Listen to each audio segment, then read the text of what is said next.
All right. Well, I wanted to introduce our main event today. We were lucky enough to ask, to be able to have Avi Lewis come and speak with us. He's taken time out of his day and actually rearranged the flight for us, so he even had to get up early to be here. So I really want to thank Avi for being here, and if I could ask him to come to the stage, that would be fantastic.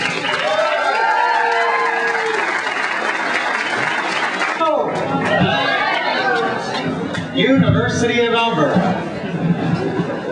I've never been to a rally in a food court before. But then again, I've never been to a rally in Alberta in February before. So you're demonstrating customary sanity here. In the spirit of our fast food surroundings, I will be fast and cheap. I'm here because I don't believe that your tuition is a business decision that you make. An investment that costs you now, that you reap future profits on later. That's how your politicians put it to you. That's how your administration sees it, and that is how too many of your fellow students see it. I see your tuition as a social investment in our country's future, a statement about what we value as a nation, about the importance of our public sphere. So when I heard that your government's brilliant, long-awaited, much-anticipated, cutting-edge, innovative new tuition policy was finally coming down, and when it came down, the big idea was that tuition was going to rise year after year after year, I wasn't surprised, but I was angry.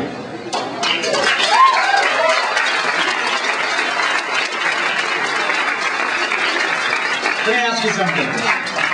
You know that feeling when you're going to a night class in winter and you're walking through the cold and the wind is tearing through you and your eyes are streaming and you just get so cold that you want to scream, that you want to rage at the unfairness of the Canadian winter? I feel that way all the time. Well, not all the time. That's what movies and music and drinking and dancing are for. But I discovered something else. While I rant at my morning newspaper and I yell at the television in the evening, there's an outlet for rage that redeems it. And it's called getting organized and making change happen.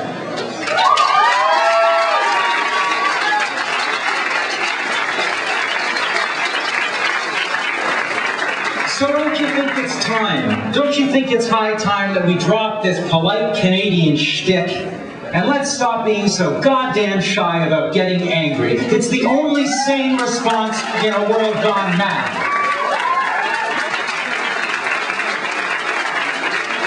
I've been across the country for the last couple of years, talking to students about why their tuition and debt keep spiraling. In an economy that is pumping out wealth in a continuous geyser of corporate profits and endless government surplus. And let me tell you something, students across the country are getting angry. And they're dropping this polite Canadian routine and they're getting organized. So when Ralph Klein promises the most affordable tuition fees in the country, and Alberta students are still paying an average of more than $5,000 a year, I get angry. When I see food banks on campus, res rates going up 10%, students graduating with $30,000 in debt, I get angry. When the government does something really sneaky, like taking tuition rates out of legislation and sneaking them into regulation where the Premier can wake up in the morning and on a whim, before you've had time to organize, before you've had time to get the word out, change tuition rates. That makes me angry. You live in a province with an $8.7 billion surplus. Your surplus alone is more than the entire budget of 6 other provinces combined. And at this moment in history, we could be dreaming big. We could be making good on the promise of affordable post-secondary education for all. At this point in history, the government locks tuition to increase year after year at the rate of inflation. Is the minimum wage going to rise at the rate of inflation? Is welfare going to rise at the rate of inflation? How about the 2 jobs that you're working in order to pay rent in this exploding real estate market? 3 jobs. Are your wages going to rise at the rate of inflation?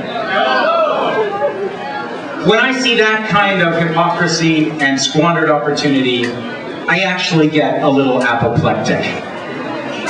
So it's a national day of action. You've got students across the country getting off their butts, marching into the Canadian winter, and demanding tuition justice. Let's take a look at what's been achieved.